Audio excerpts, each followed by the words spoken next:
Hello दोस्तों, knowledge group में मैं प्रियंका आपका स्वागत करती हूँ। और जैसा कि आपके सामने है, ये है एसएससी CHL इंग्लिश ग्रामर में हमारा एडजेक्टिव टॉपिक चल रहा है। उसमें आज जो है क्लास नंबर ये 6 है, जो कि एडजेक्टिव में कुछ वर्ड हैं जो कि यूज़ होते हैं, उनके बारे में हम डिस्कशन करने वाले हैं। अगर आप हमारे चैनल पे नए हैं तो वीडियो को लाइक शेयर और सब्सक्राइब ज़रूर करें, और वीडियो देखने के बाद लास्ट में अपना व्यूज़ ज़रूर दें, ठीक है। जैसा कि आपके सामने वर्ड है दोस्तों, प्रेफर। प्रेफर का हिंदी अर्थ होता है ज़्यादा पसंद करना, ठीक है। आगे रूल है कि प्रेफर एक वर्ब है। किसी भी वर्ब में एबल शब्द जोड़कर एडजेक्टिव बनाया जा सकता है, जैसे कि प्रेफर प्लस एबल बराबर इक्वल टू प्रेफरेबल। प्रेफरेबल का मतलब होता है ज़्यादा पसंद करने योग्य, ठीक है। ऐसे ही वर्ड है जैसे कि लाइक प्लस एबल जोड़ के बनाएंगे हम, बनेगा वर्ड लाइकेबल। इसका मतलब होता है पसंद करने योग्य, ठीक है।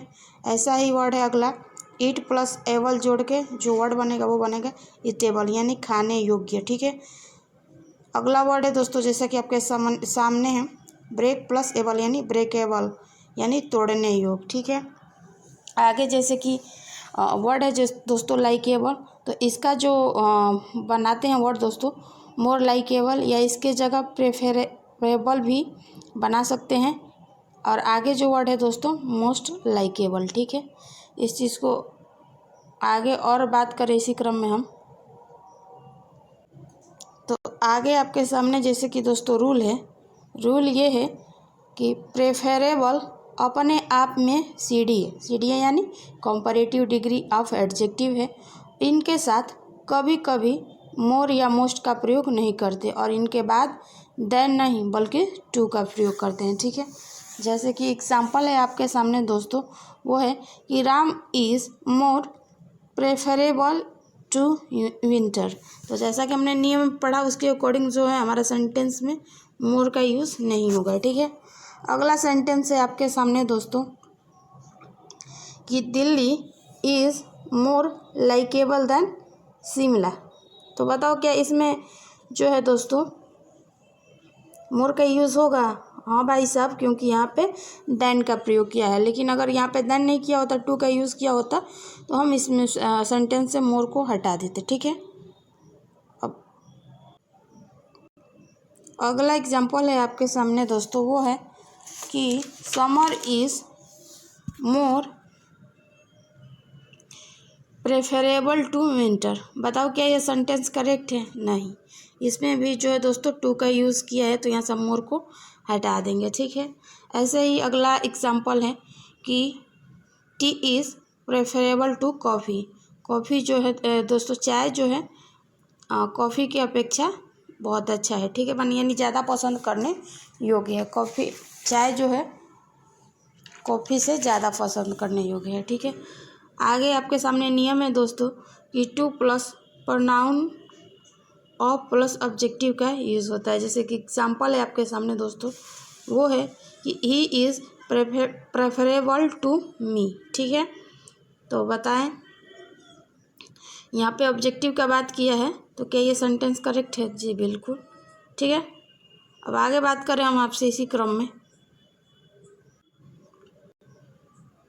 आगे रूल है आपके सामने दोस्तों कि प्रेफरेबल का प्रयोग वर्ब के रूप में हो तो भी तुलना के लिए टू का प्रयोग करते हैं। जैसे कि prefer plus object plus two plus object का यूज़ करते हैं सेंटेंस में। जैसे कि एग्जाम्पल है आपके सामने, I prefer tea to coffee, ठीक है। अगला एग्जाम्पल है कि he prefer summer to winter, ठीक है। अब आगे इसी क्रम में बात करें कि जैसे दिया है कि prefer plus object plus two plus object का यूज सेंटेंस में होगा। अगला है like plus object plus more than plus object का सेंटेंस में यूज़ होगा, ठीक है। इस चीज़ को एग्जाम्पल के अकॉर्डिंग बहुत बेहतरीन तरीके से हम समझने वाले हैं। जैसा कि एग्जाम्पल पहला है, ही प्रेफर्ड दिल्ली टू शिमला, ठीक है।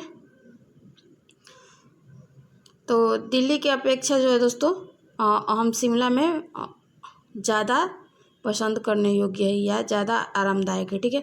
अगला एग्जाम्पल है दोस्तों, अब ये पहला एग्जाम्पल जो बना दोस्तों वो पहले नियम के अनुसार टू का यूज़ करके बना, और दूसरा है he liked Delhi to than Shimla. ठीक है, शिमला की अपेक्षा बहुत ज़्यादा पसंद जो करता है दिल्ली को करता है। ठीक है, दूसरा भी एग्जाम्पल देख लो, I prefer tea to coffee. ठीक है, वह ज़्यादा पसंद जो करता है कॉफ़ी के अपेक्षा चाय को। ठीक है, या अगला इसी में एग्जाम्पल है दोस्तों, वो अब देन से बनेगा। ठीक है, मोर देन से, कि आई prefer T more than coffee, मैं चाय कॉफ़ी की अपेक्षा बहुत ज़्यादा चाय पसंद करता हूँ। ठीक है, आई थिंक यहाँ तक चीज़ें आपको अच्छे से समझ में आ गया होगा।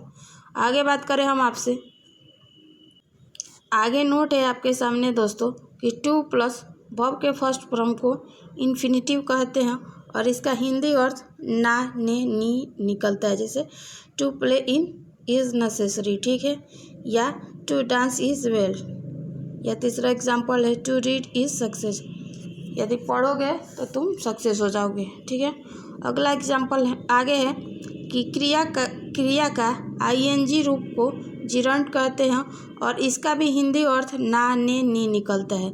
जैसे कि एग्जाम्पल है आपके सामने दोस्तों कि प्लेइंग इज़ नेसेसरी या रीडिंग इज़ सक्सेस, पढ़ोगे तो सक्सेस हो जाओगे। ठीक है, अगला है he prefers dancing to singing. ठीक है, वह जो है गाने से ज़्यादा नाचना पसंद करता है।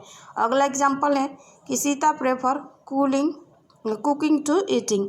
ठीक है, सीता जो है खाना पकाने से ज़्यादा कुकिंग करना पसंद करती है। ठीक है, अगला एग्जाम्पल है, यहाँ पे जो है दोस्तों दो बार जो है आपका जिरंट का यूज़ हुआ है, एक बार कुकिंग में और दूसरा ईटिंग में। ऐसे ही इसमें भी हुआ है, एक बार सिंगिंग में एक बार डांसिंग में। ठीक है, अगला है Sita is like cooking more than eating. ठीक है, तो सीता जो है कुकिंग करने के अपेक्षा ज़्यादा, जो ईटिंग करने के अपेक्षा ज़्यादा कुकिंग करना पसंद करती है। ठीक है, आई थिंक यहाँ तक चीज़ें आपको अच्छे से समझ में आ गया हो, तो हम इसी क्रम में आगे आपसे बात करें।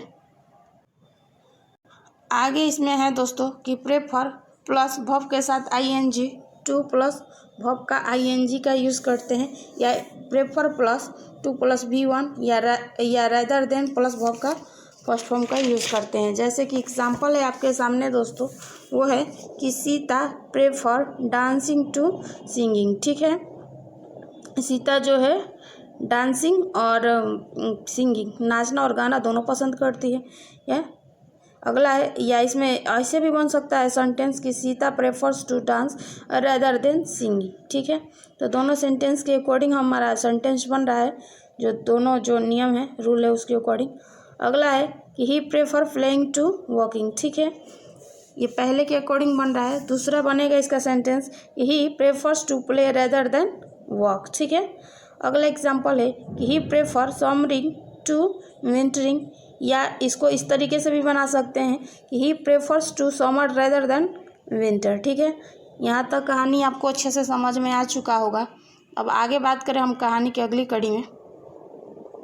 इस कहानी में अगली कड़ी है दोस्तों आपके सामने, वो है कि निम्नलिखित शब्द अपने आप में STA यानी सुपरलेटिव डिग्री ऑफ एडजेक्टिव का अर्थ देता है, और इसके साथ कभी भी मोर या मोस्ट नहीं लगाया जाता, और इसके साथ दी लगाना भी ज़रूरी नहीं होता। जैसे कि एग्जाम्पल है आपके सामने दोस्तों, वो है the Taj Mahal is more unique building. ठीक है, तो जैसा कि हमने नियम में पढ़ा है, सुपरलेटिव डिग्री का बात करें तो भाई साहब यहाँ पे मोर का यूज़ नहीं होगा।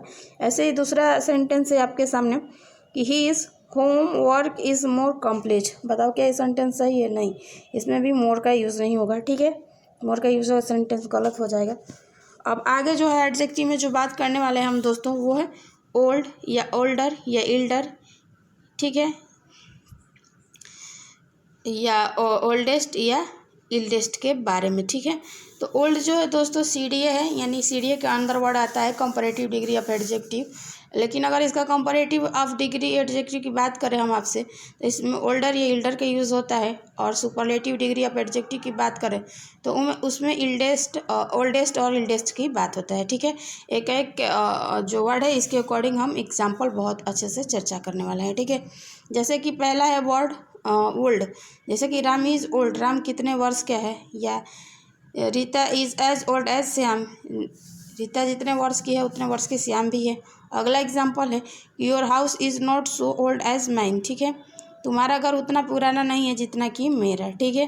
तो आई थिंक ये चीज़ें आपको अच्छे से समझ में आ गया होगा, ठीक है। आगे बात करें हम इसमें,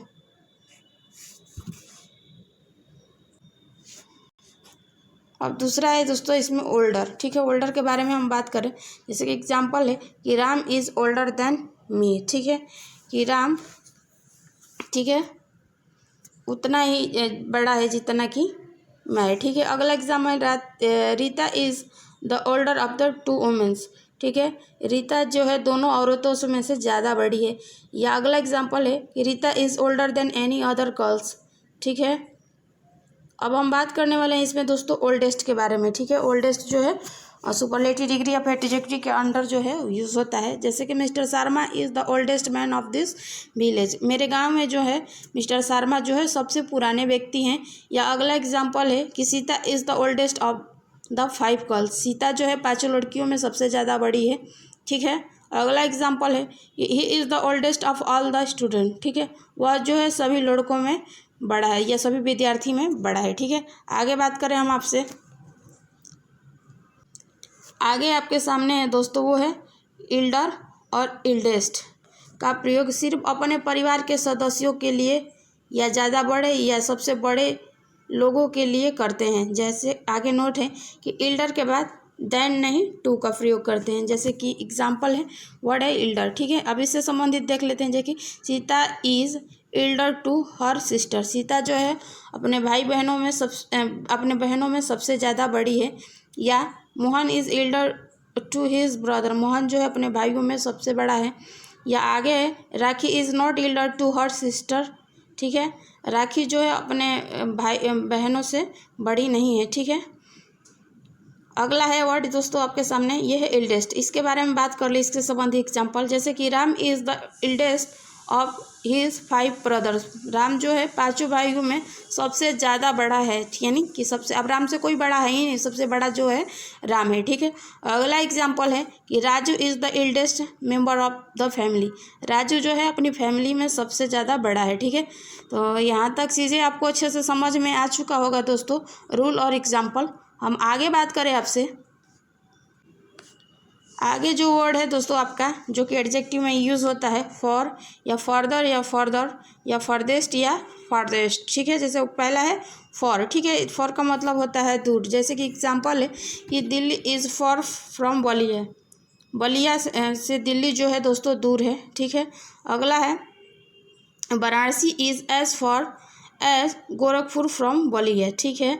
अगला एग्जांपल है कि Varanasi is not as far as Lucknow from Ballia, ठीक है। तो एक एक एग्जांपल आपको अच्छे से समझ में आ गया होगा। आगे है जैसे कि वर्ड दूसरा इसमें फर्दर, अब इससे मतलब बात करें दोस्तों तो इसका हिंदी अर्थ निकलता है ज़्यादा दूर, ठीक है। जैसे कि Varanasi is farther than Mau to Ballia, Varanasi जो है मऊ और बलिया के अपेक्षा ज़्यादा दूर है, ठीक है। अगला एग्जाम्पल है कि Varanasi is the further of the 2 cities from Ballia, ठीक है, वाराणसी जो है 2 सिटी के बाद बलिया से 2 सिटी के बाद वाराणसी आता है, ठीक है। अगला एग्जाम्पल, अब अगला है आपके सामने दोस्तों वर्ड, वो है फॉरदेस्ट, फॉरदेस्ट का मतलब होता है सबसे दूर, जैसे example Lucknow is the farthest of the 3 cities from Ballia, ठीक है। अगला एग्जाम्पल है Allahabad is the farthest of the 5 cities from Ballia, ठीक है।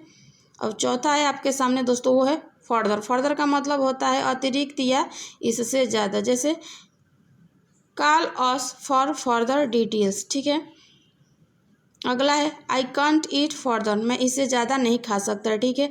आई कांट स्पीक फर्दर, मैं इससे ज़्यादा नहीं बोल सकता। या आई कांट रीड फर्दर, मैं इससे ज़्यादा नहीं पढ़ सकता, ठीक है। तो आई थिंक ये भी एग्जाम्पल समझ में आ गया होगा। आगे जो है दोस्तों इसी में है जो वर्ड वो है फर्देस्ट, फर्देस्ट का मतलब होता है चरम सीमा पर, ठीक है। जैसे कि एग्जांपल है कि I have reached the farthest point, वह जो है वो अपने अंतिम पॉइंट में चरण पे पहुंच चुका है या अंतिम पॉइंट पर। अगला एग्जांपल कि 500 is the farthest discount that I could give, ठीक है। अगला एग्जांपल है I want to read further will you, मैं चाहता हूँ कि तुम सबसे यानी सबसे ज़्यादा पढ़ो या सबसे ज़्यादा पढ़ो और सबसे आगे रहो। ठीक है, तो आज की वीडियो यहीं तक दोस्तों, आज की वीडियो यहीं दी एंड करते हैं। अगर आपको मेरी वीडियो पसंद आए तो लाइक शेयर और चैनल को सब्सक्राइब करें, और आपसे जो कनेक्टेड हो आपके फ्रेंड्स कलिंग्स यार उनके यहाँ आप हमारे वीडियो शेयर करें और वो हमारा चैनल सब्सक्राइब करने के लिए बोले, ताकि इस कंटेंट का प्रॉफिट उन्हें भी मिल सके। फिर मिलेंगे नेक्स्ट वीडियो के साथ, तब तक के लिए धन्यवाद।